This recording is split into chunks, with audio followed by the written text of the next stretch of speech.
Assalamualaikum warahmatullahi wabarakatuh.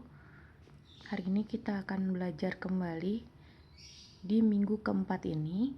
Materi yang akan kita pelajari sekarang adalah prisma. Apa yang kalian ketahui tentang prisma? Prisma itu sendiri adalah bangun datar yang dibatasi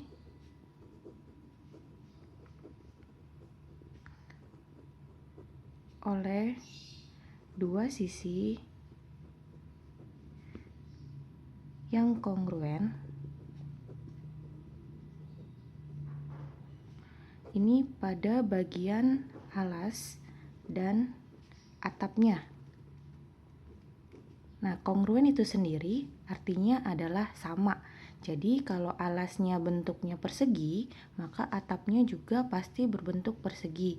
Kemudian prisma dibatasi oleh sisi tegak dengan bentuk segi empat.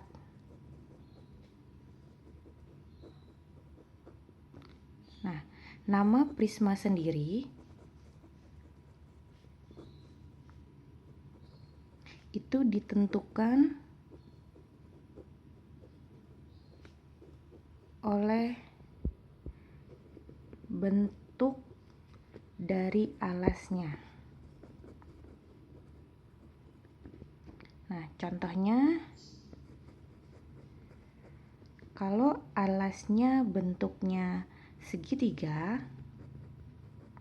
maka namanya jadi prisma segitiga. Kalau bentuknya persegi, maka bentuknya adalah prisma persegi.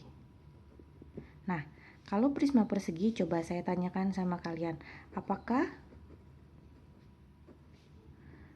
kubus dan balok termasuk prisma atau tidak? Nah, nanti kalian jawab di bawah ya. Apakah kubus dan balok itu termasuk prisma atau bukan?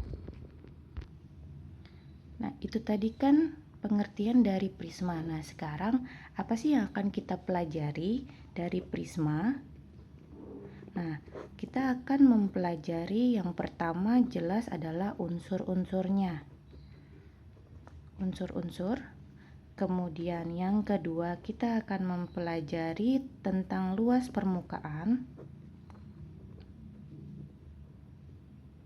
Dan yang ketiga adalah volume. Ya. Nah, saya di sini akan contohkan sebuah bentuk prisma yang berbentuk alas dan atapnya berbentuk segitiga.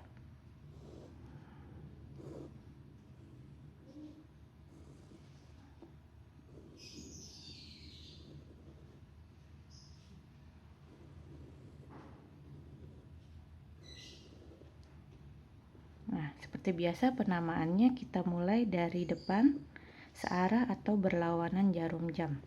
A, B, C, D, E, F. Seperti ya. Nah, kalau kita lihat prisma yang bentuknya seperti ini maka kita sebut dengan prisma segitiga. Nah, prisma segitiga seperti ini bentuknya. Jadi alas dan atapnya itu bentuknya sama. Ya. Nah, di sini kita akan membuat apa saja sih unsur-unsur dari si prisma tersebut. Nah, unsur-unsurnya. Nah, yang pertama itu adalah rusuk. Nih, rusuk. Nah, rusuknya coba kita hitung ada berapa banyak rusuk di dalam prisma segitiga ini. 1, 2, 3, 4, 5, 6, 7, 8, 9. Rusuknya ada 9. Atau kalau kita bikin bentuk rumusnya, maka rumusnya adalah 3N. Seperti itu. Apa sih 3N?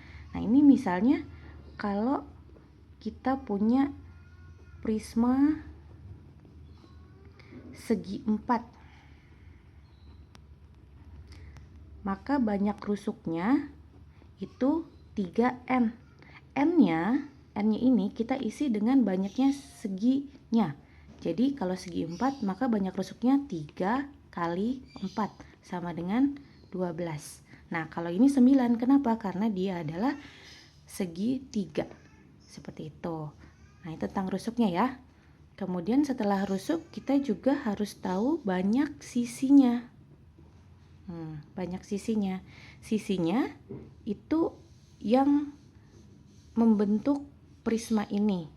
Kalau alas dan atapnya itu kan pasti sama ya, jadi ada 2, 1, 2. Kemudian dindingnya ada berapa? 1, 2, 3. Ada 3, jadi 3 tambah 2 yaitu 5. Atau kalau kita bikin rumusnya yaitu N plus 2.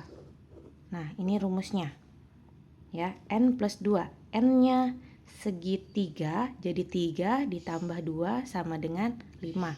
Nah, coba saya contohkan untuk prisma segi 4-nya. Prisma segi 4. Nah, berarti banyaknya sisi segi 4 itu N, berarti 4 ditambah 2. Jadi berapa banyaknya sisinya? 6. Seperti itu. Ya. Nah, kemudian kita juga harus mengetahui banyaknya titik sudut. Nih, titik sudut itu yang mana sih? Titik sudut itu adalah sudut yang terbentuk di bagian sini nih. Nih, ini adalah namanya titik sudut nih. Jadi ada sudut A, sudut B, sudut C, sudut D, E, F. Berarti berapa jumlah titik sudutnya?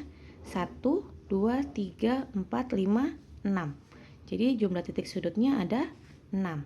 Atau kalau kita bikin rumusnya adalah 2N. Nah, sekarang ini kan untuk prisma segitiganya. Kalau prisma segi 4 bagaimana? Coba. Prisma segi 4. Segi 4, N-nya berarti 4, maka jumlah titik sudutnya, saya singkat TS ya, titik sudut yaitu 2 dikali 4 sama dengan 8. Nah, ini adalah unsur-unsurnya. Unsur untuk prisma.